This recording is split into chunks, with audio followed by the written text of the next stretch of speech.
Oi pessoal, tudo bem? Espero que sim. Então vamos lá, vamos tentar começar a nossa primeira videoaula, né? A prof vai gravar para vocês e daí vai estar enviando toda semana para vocês no sábado de manhã, tá? Depois vocês podem estar mandando as dúvidas de vocês, conforme a prof pode, a prof já vai responder. Então vamos lá. O nosso tema dessa semana é sistema circulatório, tá? O sistema circulatório ele é composto por sangue, o coração, as veias e as artérias.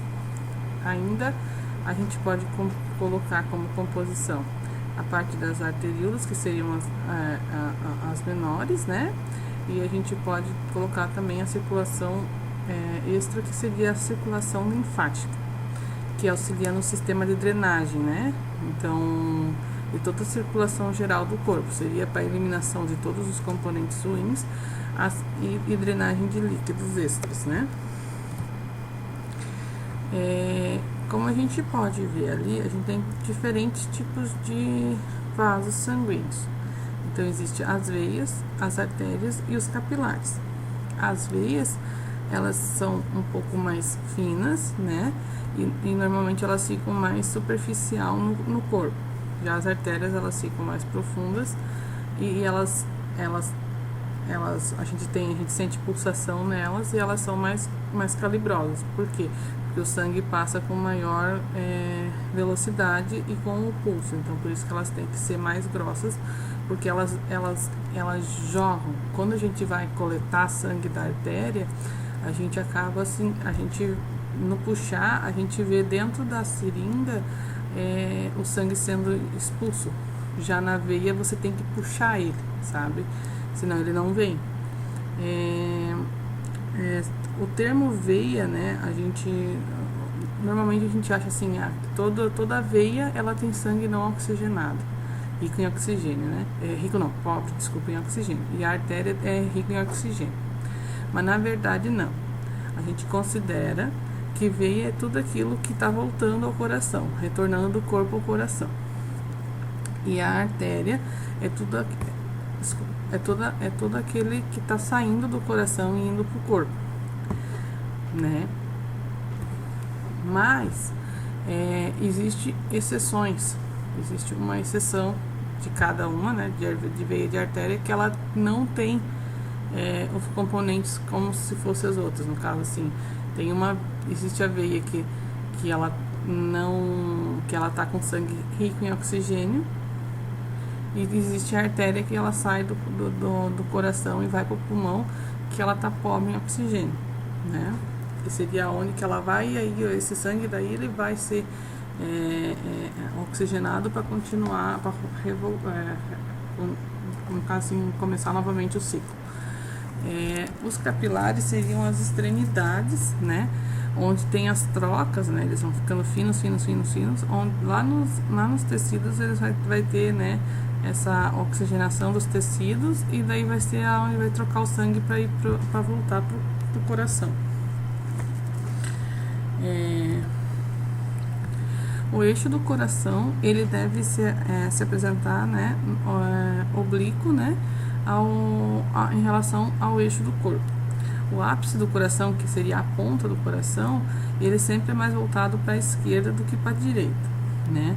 E o lado direito do coração seria a posição cranial, seria a posição que é voltada para o crânio do animal. E o lado esquerdo seria a posição que é voltada para a parte caudal do animal. Então aqui a gente vê, né, a base e o ápice, né? O ápice do coração ele é voltado para o lado esquerdo. A gente está vendo uma foto aqui, um raio-x, né? Que seria que o animal está de barriga para cima, vamos dizer assim, né? Então, o dorso dele, as costas dele, está encostado na mesa e a barriga está voltada para cima.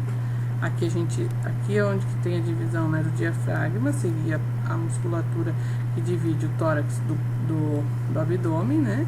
Aqui dentro do tórax é considerado, tem que ser pressão negativa, e já no abdômen é pressão positiva. Aqui a gente vê outro coração, né? Também, o ápice, né? Voltado para a esquerda. A base do... Onde que tem a base do coração, que é a parte de cima do coração, a gente diz assim, né? A parte mais larga, ela é onde tem situados os vasos, tanto os que voltam e os que saem do coração, os que chegam e os que saem. E o coração ele fica localizado entre a terceira e a sexta costela.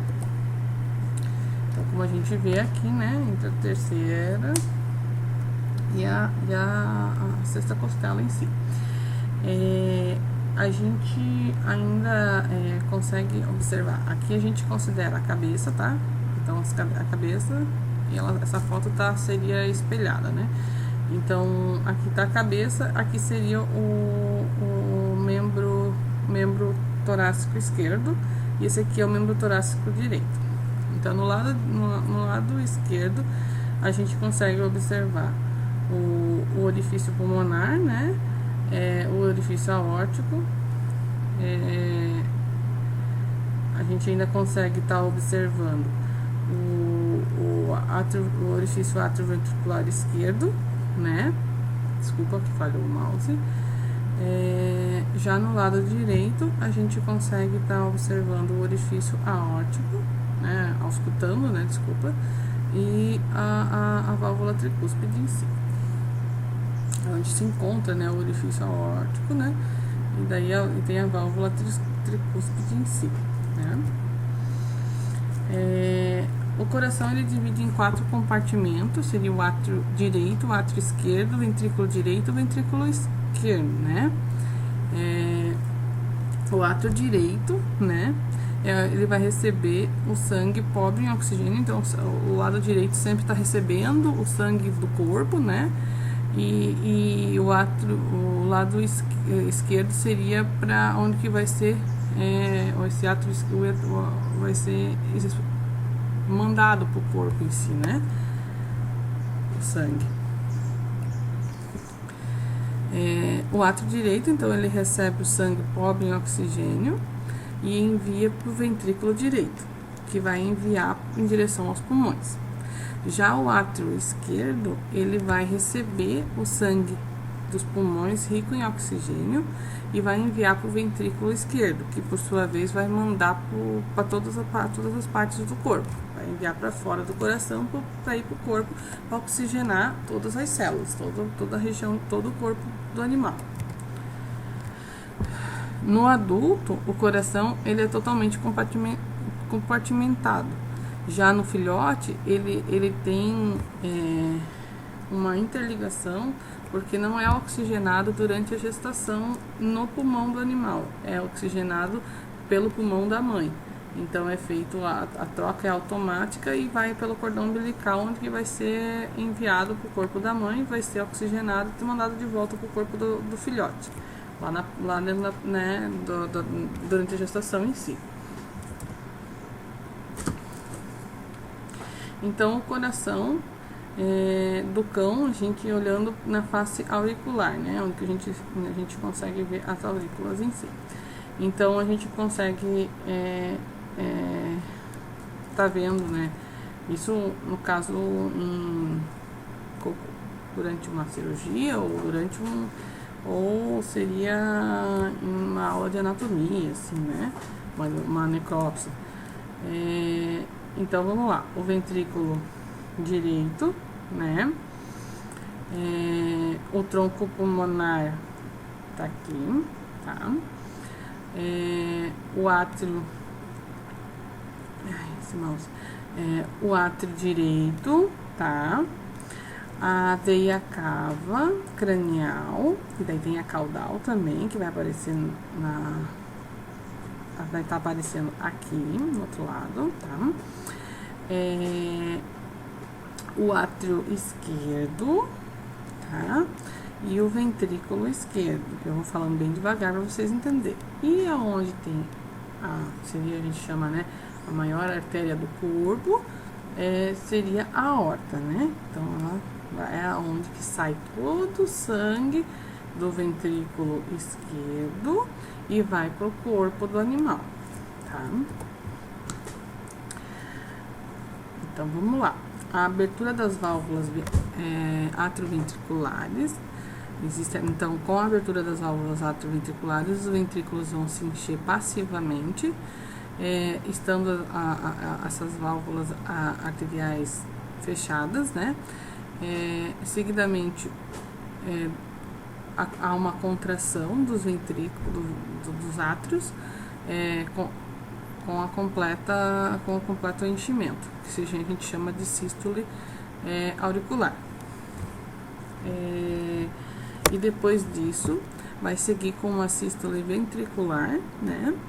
E o ventrículo encontra-se no ponto máximo de enchimento, e essa pressão intraventricular vai aumentar, provocando o fechamento das válvulas atrioventriculares no início da contração dos ventrículos. Essa contração vai adquirir cada vez uma maior intensidade, até o ponto em que a pressão intraventricular dentro do ventrículo, no caso, passa a ser superior à pressão das artérias, desencadeando assim a abertura das válvulas arteriais.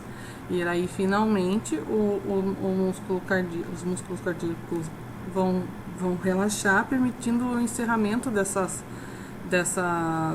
válvulas arteriais, então o relaxamento. Desculpa. E os átrios voltam a se encher, né? E as válvulas atrioventriculares abrem-se e os ventrículos enchem e tem um novo início de ciclo. Começa tudo de novo. É meio complexo, né? Mas a gente vai vendo aos pouquinhos também. Vocês vão um tempo lendo, relendo e vão gravando. Então, no lado esquerdo do animal, a gente coloca a mão e a gente sente uma batida, né? Então, a gente consegue sentir, né? O batimento em si é onde que a gente vai estar colocando o esteto, né? E vai estar auscultando os ósseos que permitem a questão dos batimentos em si, né? Então, a gente vai estar auscultando os dois lados, tendo que auscultar os 4 ósseos, né? Então, para poder estar comparando e vendo se todos eles estão tendo um fechamento, uma abertura correta. Às vezes não é só contagem, dos batimentos, às vezes você tem que tá auscultando a questão de se o animal tem alguma anormalidade, arritmia, né? Mudança de batimento, se ele tem algum sopro em si, né? Algum batimento irregular. Então ali o veterinário está auscultando, né? E a gente sempre compara esses batimentos cardíacos com o pulso do animal. O pulso do animal a gente vai tá sentindo na parte interna, na parte medial, né, da coxa do animal ali, da região do fêmur. E tu vai estar sentindo a artéria e vai estar contando em conjunto com o batimento em si, para poder estar observando se tá tendo ao mesmo tempo que o batimento tá chegando ao mesmo tanto de sangue nos membros em si, né? Se tiver diminuído esse pulso arterial, então quer dizer que o sangue está saindo do coração, mas ele não está chegando corretamente nos membros. Então ele pode ter alguma forma de acometimento cardíaco ali, que pode estar acarretando essa interrupção do fluxo sanguíneo, né? Aqui seria um ultrassom, né? Um ultrassom da parte do coração, então um ecodoppler, né? Cardíaco. Então a gente consegue estar observando o ventrículo direito, o ventrículo esquerdo, né? O átrio esquerdo e o átrio direito, né? E aqui bem no meio a gente ele tá demarcado como a aorta, né? Geralmente quem faz esse diagnóstico da região cardíaca, né, da questão cardíaca, é um cardiologista em si. Não seria, geralmente não é o ultrassonografista comum que vai fazer esse ultrassom, seria um cardiologista mesmo. Ainda a gente na região, na questão cardíaca, quando a gente está fazendo uma anamnese, quando a gente está fazendo um exame clínico, a gente sempre está chegando na questão de todo o corpo em si. Uma das coisas que chama muita atenção é a cor da mucosa e o tempo de preenchimento capilar, que a gente chama de TPC. Esse TPC seria o que? Tu vai abrir a boca do animal aqui, né? E vai estar apertando a gengiva do animal. Quando você aperta, tu vai estar empurrando esse sangue para longe, vamos dizer assim, né? Então ela fica clara. E aí você vai contar quantos segundos vai levar para ela voltar à cor que estava antes. Então, 1, 2 segundos, 3, 4. Quanto mais tempo levar, quer dizer que menos está tendo a circulação correta. Ainda a gente também observa todas as mucosas do animal, a cor das mucosas. Se elas estão rosadas ou estão azuladas, né? Cianóticas que a gente chama. Mas não adianta olhar só um lugar, porque vamos dizer assim, tem cães que têm cores pretas, né? Eles têm colorações diferentes da boca. Ainda também tem animais que têm a língua azul, então você não poderia só olhar por essa região aqui. Então você tem que estar olhando a mucosa da boca, a oral, né? A mucosa ocular, do olho em si, a mucosa genital, do pênis ou da vulva, né? Então você vai comparar as 3 cores em si, as 3 mucosas em si. Mais pra frente a gente também vai ver que o coração, para ele poder ter esses batimentos, ele é todo cheio de questão nervosa, né? Dos nervos em si. E daí essa parte aqui para vocês é meio complexo, mas eu vou só comentar, tá?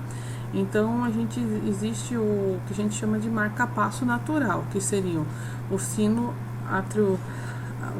atrial, né? E o sino atrioventricular, são os 2 marcapassos do corpo, do coração, né? Natural. Então, quando existe um acometimento que isso dali desregula, daí necessita um marcapasso mecânico em si. Em animais no Brasil não é, pelo que eu sei, não é feita ainda cirurgia dessa questão. Se é feita só em São Paulo, que a nossa região não possui capacidade de estar fazendo esse tipo de cirurgia, porque para poder estar fazendo esse tipo de cirurgia você tem que colocar a circulação extracorpórea, e a gente não tem maquinário para isso, para animais, né? Vamos dizer assim, né? E então existe esses marca-passos em si naturais, que eles vão impulsionar, mandar um impulso, né? E através dos feixes em si, né? Eles vão enviar, né? Para poder dar a contração e o relaxamento de cada região do coração em si. Quando a gente observa um elétron, né, ele tem toda uma justificativa de cada parte dele. Então a gente chama, né, a onda P, Q, R, S e T, né? Então cada parte dele tem algo que está acontecendo. Então na região P do elétron seria onde há a despolarização do átrio. Já na região QRS é onde há a despolarização do ventrículo em si. Já na região ST, né, onde está essa região aqui, seria essa reta, seria onde tem a repolarização do ventrículo. E já na onda T tem a repolarização, também a repolarização ventricular em si. Quando há uma modificação dessa formato de onda, pode estar querendo demonstrar que o coração ele tá fazendo alguma parte do corpo, do coração dele, ou é o ventrículo ou o átrio, eles estão trabalhando de forma irregular. Então quando a gente fala em circulação, a gente chama de pequena e grande circulação, tá? Então, como é que ocorre? Essa imagem, ela tem todas as partes aqui, né? Então, como que ocorre em si? Existe a pequena circulação, que é entre o coração e o pulmão, que é onde existe a questão da oxigenação do sangue, né, e a eliminação do CO2, e a grande circulação, que é a do corpo inteiro, depois do coração, que vai até o corpo e volta para o coração novamente.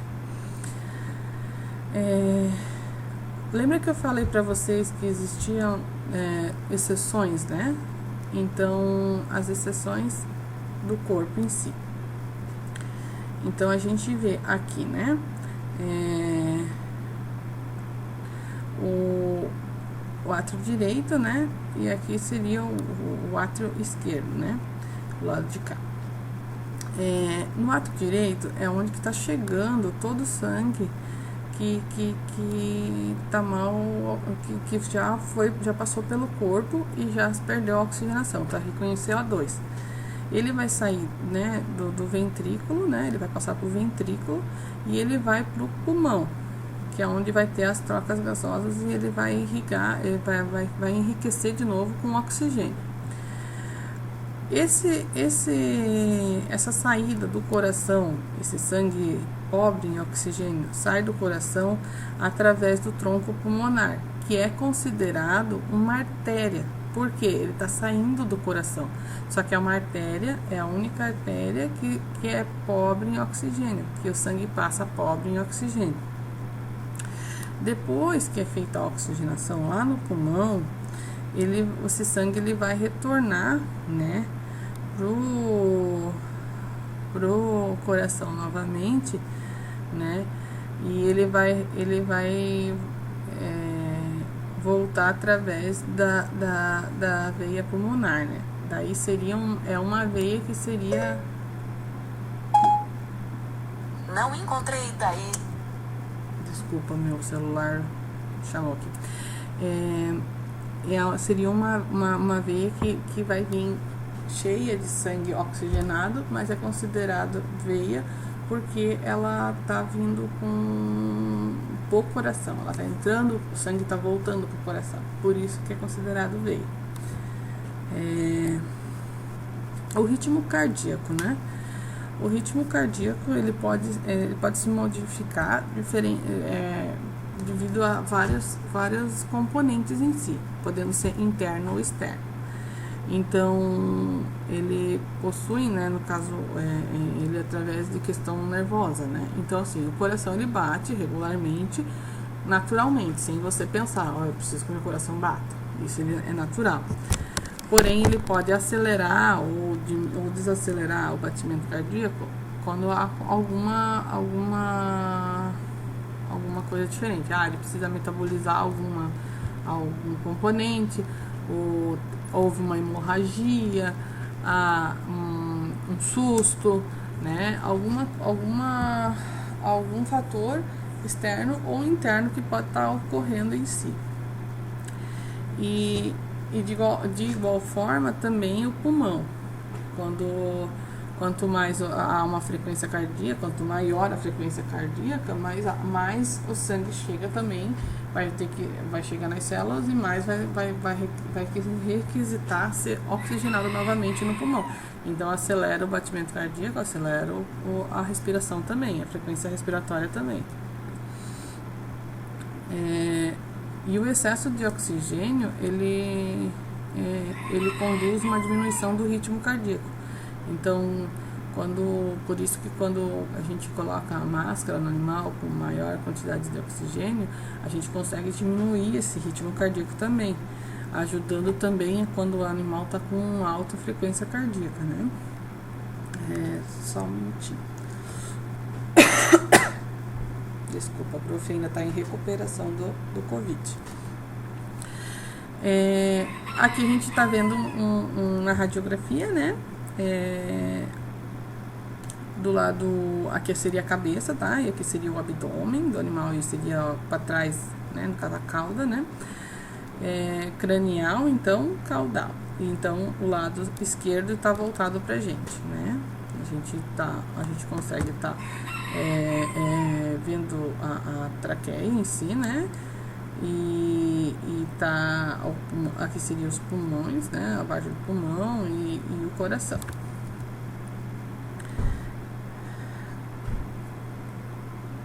Então, artérias, né, do ponto de vista anatômico, ele é designado como artérias os vasos que saem do coração. E já as veias são designados vasos que regressam, chegam no coração, que o sangue chega no coração. E as veias, elas possuem pequenas válvulas que vão ajudar propiciar esse retorno do sangue para o coração, por causa que, como ele não sofre influência da bomba, que seria o coração, né, ele tem uma maior dificuldade para chegar esse sangue de volta para o coração. Então, por isso que ele tem, né, na anatomia dele, as válvulas. Já as artérias não tem necessidade, porque elas sofrem influência da bomba, empurrando, que seria o coração. O coração, então, ele desempenha esse papel, né, de propulsor, né, de empurrar em si o sangue, mas os vasos que eles vão transportar esse sangue para os órgãos em si. Olhando de vista anatômica, né, ainda, às vezes, então, elas possuem essas válvulas que vão propiciar um melhor retorno por causa da pressão fraca e que são indispensáveis para a circulação. A artéria, ela jorra em jatos, então, quando rompida, o sangue é expulso do corpo em jatos. Já a veia, ela é derramada, o sangue ele sai continuamente, ele não é expulso, parou, expulso, parou, expulso, parou. Já na artéria seria assim. Na veia ele vai saindo direto, continuamente, na mesma quantidade. A artéria em si, ela é um pouco mais difícil de tu tá melhorando, né, resolvendo. Ela tá cicatrizando em si, tá parando essa hemorragia, por causa que tem a questão do pulso, que acaba expelindo os componentes de cicatrização. A aorta, né, então ela é até redundante falar, mas ela é a grande artéria do corpo, né. O sangue é enriquecido de oxigênio quando sai e passa por ela, e parte da zona do coração, parte da zona do coração em direção à zona anterior do animal, né. O sangue, né, ele se apresenta rico em oxigênio, como já foi falado, e ele parte da zona esquerda do coração em direção ao anterior do animal, e há uma curvatura, né, rapidamente formando o arco aórtico. E seria onde por isso que principalmente no humano, a gente fala assim, que o coração está no lado esquerdo do corpo, né? Mas é porque você acaba sentindo a pulsação da aorta, que é muito grande, e nesse arco que se forma em si, indo em direção, né, à zona caudal do animal. Antes dessa curvatura, encontra-se o início do tronco brachicefálico, que vasculariza, né, a cabeça e os membros torácicos, assim como as artérias subclávia esquerda, que é o destino do tórax em si. E daí a aorta, ela vai seguir para o abdômen, onde que ela vai irrigar todos os órgãos e os membros pélvicos, né, através das ramificações em artérias progressivamente menores de calibre, seguindo e formando seguidamente, né, formando o arco da aorta, né, tomando direção à zona posterior caudal, ou seja, curvando rapidamente antes dessa curvatura, encontrando-se o início desse tronco brachicefálico, né? Então, que há a vascularização da cabeça e os membros anteriores, assim como também as artérias subclávia esquerda em direção ao tórax. Acabou repetindo ali, mas tudo bem. Vamos continuar. Então, existe vasos para tudo que é lado, né? Então, veias, tem várias veias. Então, eu não tenho necessidade de vocês estarem sabendo cada uma delas, mas as principais que seriam, que a gente mais fala, né? Seriam a questão da veia, né, renal, né? A porta, que é a do fígado, né? A renal dos rins, né? A porta do fígado. Aí daí a jugular, né? Que é a que mais a gente coleta sangue, que fica no pescoço, né? E daí também ainda a gente existe, né? A jugular externa e a mais interna, né? E daí a cefálica, né? A cefálica, que seria dos membros torácicos, né? Os dois, cada membro tem uma, e a safena, que seriam dos membros pélvicos, né? Que é onde que a gente coloca muitas vezes para fluidoterapia.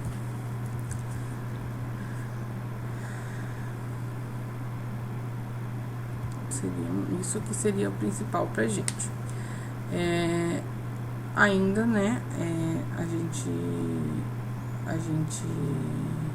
teria, junto com todas essas veias, sempre corre junto uma artéria, né? Então tem várias artérias que não compreende que vocês tenham necessidade de estar sabendo cada uma delas, tá?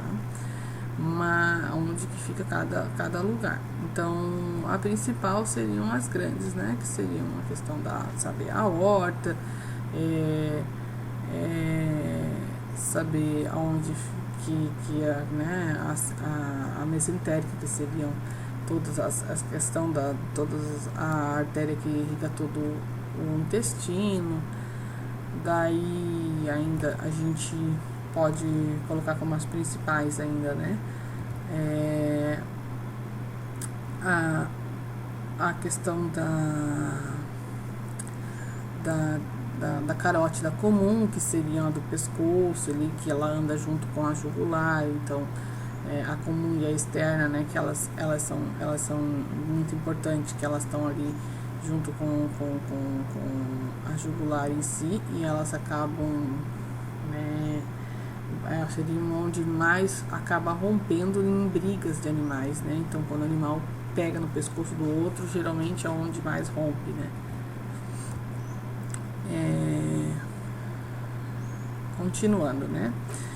Então, chega no músculo e nos órgãos, né? A artéria, ela divide-se num feixe de arteríolas, quando ela chega no músculo e nos órgãos, e que seriam artérias bem fininhas, né?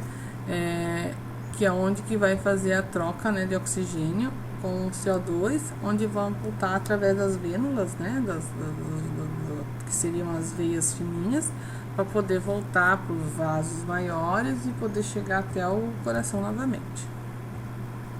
A parte da circulação linfática, né, ela trata-se do sistema de toda a drenagem com a retirada da linfa, né, que seria o líquido que circula nos vasos linfáticos, e elas são importantes porque ela carrega tudo, né? Então ela carrega questão de infecção, questão de células cancerígenas. Então sempre os vasos, a questão linfática, ela é muito importante. Então a gente chama, né, tem um linfonodo infartado. Não é infartado, infartado seria menor, então seria um linfonodo reativo, é quando ele está aumentado. Quando você tem um linfonodo reativo, um linfonodo aumentado em si, a gente tem que ter uma maior observação, por causa que a gente consegue saber que tem alguma coisa que está alterada, alguma coisa está errada ali. Está tendo alguma infecção, está tendo alguma coisa que está deixando esse linfonodo reativo, né? E daí ainda tem a questão, né, que todo esse líquido, ele vai ser drenado, né, através dos vasos linfáticos, vai chegar nos linfonodos, onde ele vai ter a questão da filtragem em si dentro dos linfonodos. E daí vão ser, após isso, vai ser eliminado, vai chegar até a urina o líquido em si residual.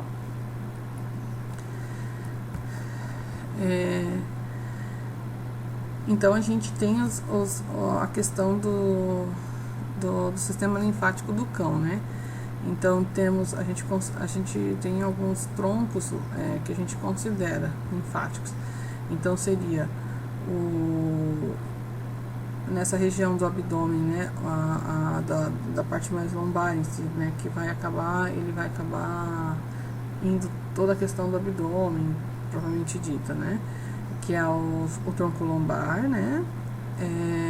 Daí tem o tronco visceral, que também vai pegar todos os órgãos em si.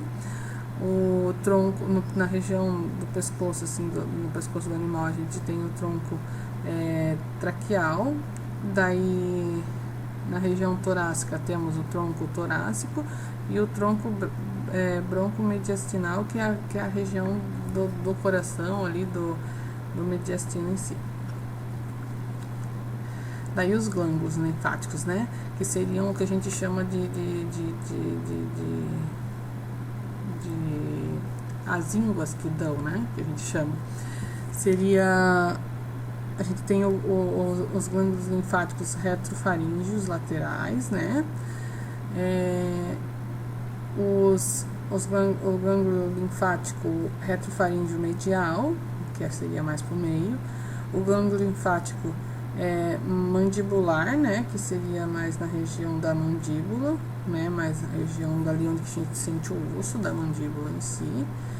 E já mais superior seria o gânglio linfático parotídeo. Espero que vocês estejam entendendo que a prof está com a voz meio complicada.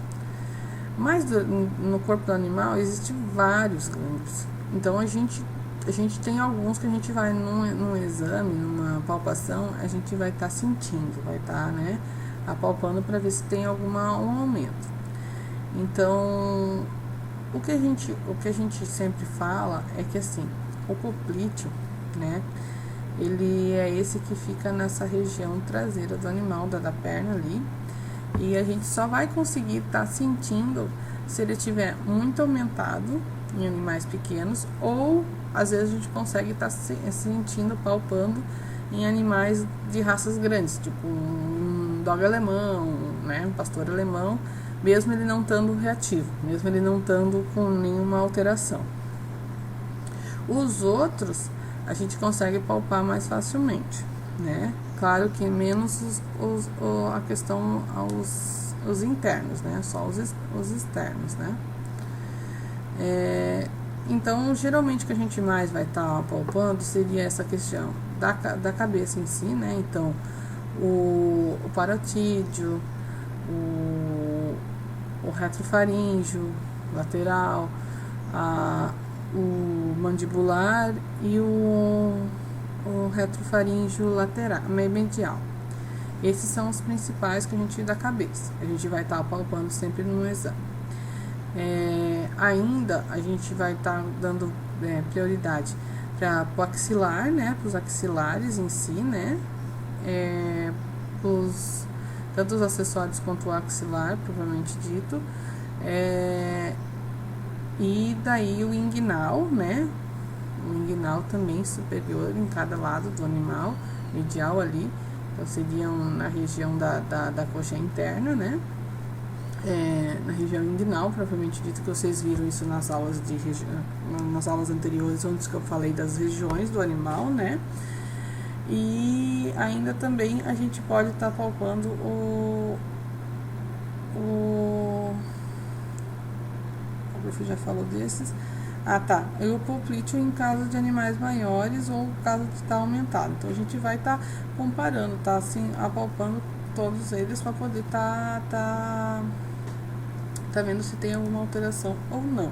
Por isso que quando a veterinária atende o animal, ele fica lá massageando o animal, mexe na perna, mexe na cabeça, mexe no abdômen ali, Então ele vai emerge na região inguinal, na região, né, perto da vulva, do prepúcio. Ele vai estar palpando para poder estar sentindo se há algum aumento ou não, alguma diferença do normal.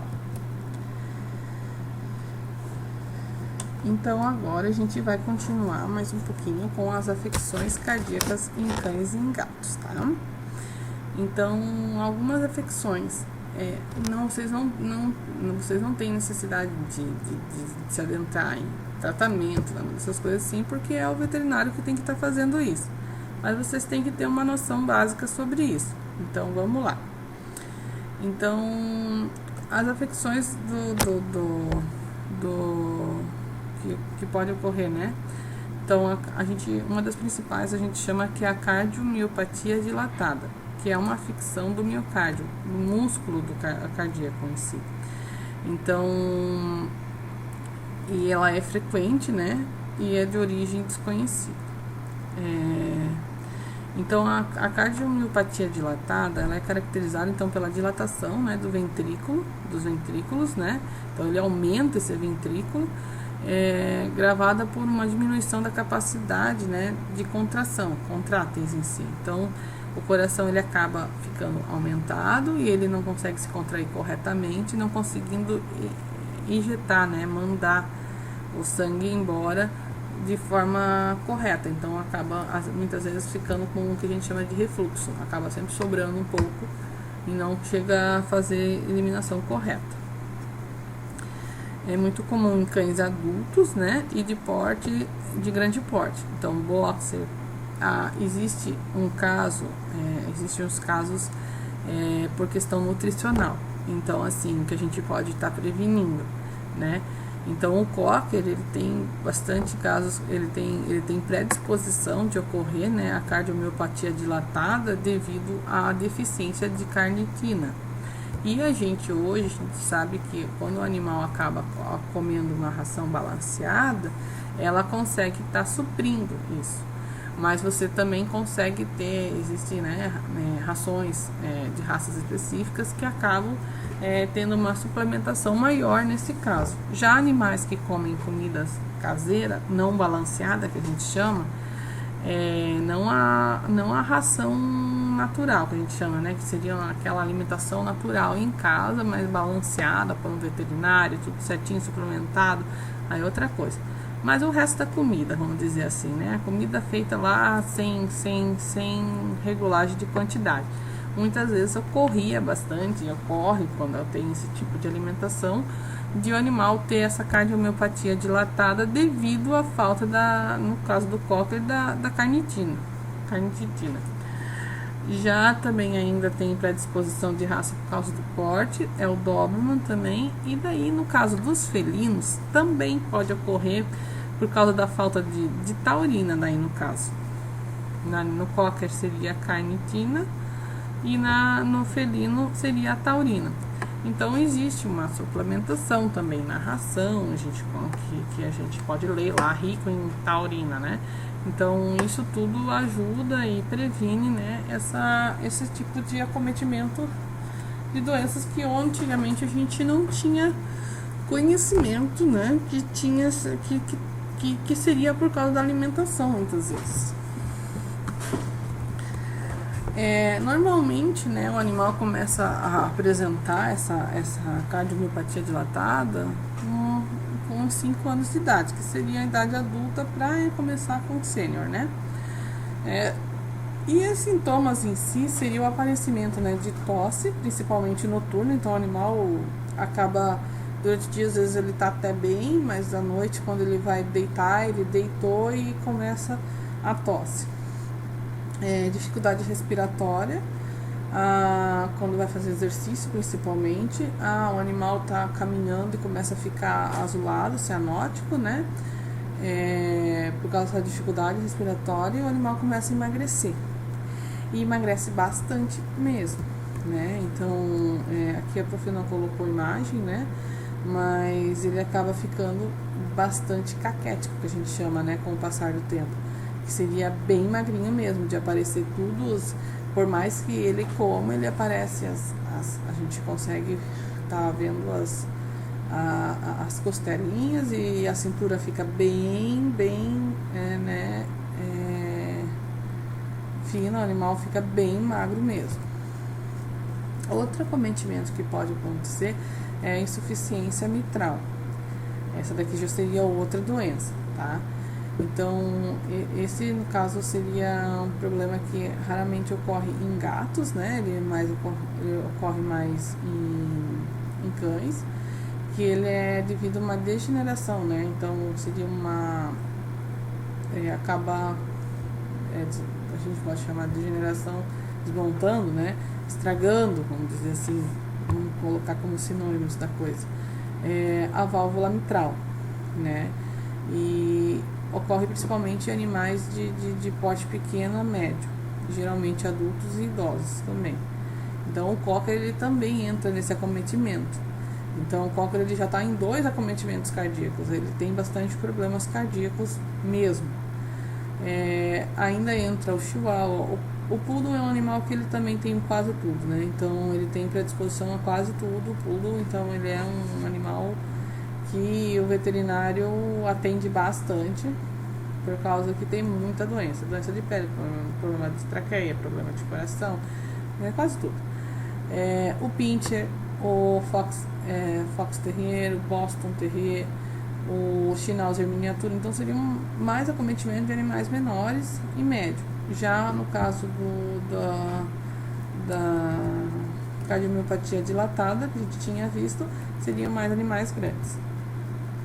Ainda sobre a insuficiência mitral, então ele ocorre um refluxo, né, do sangue, no caso no átrio esquerdo, né, que seria, então o sangue ele acaba retornando, ele não consegue sair totalmente do coração para o corpo, causando um edema pulmonar. Então o que acontece?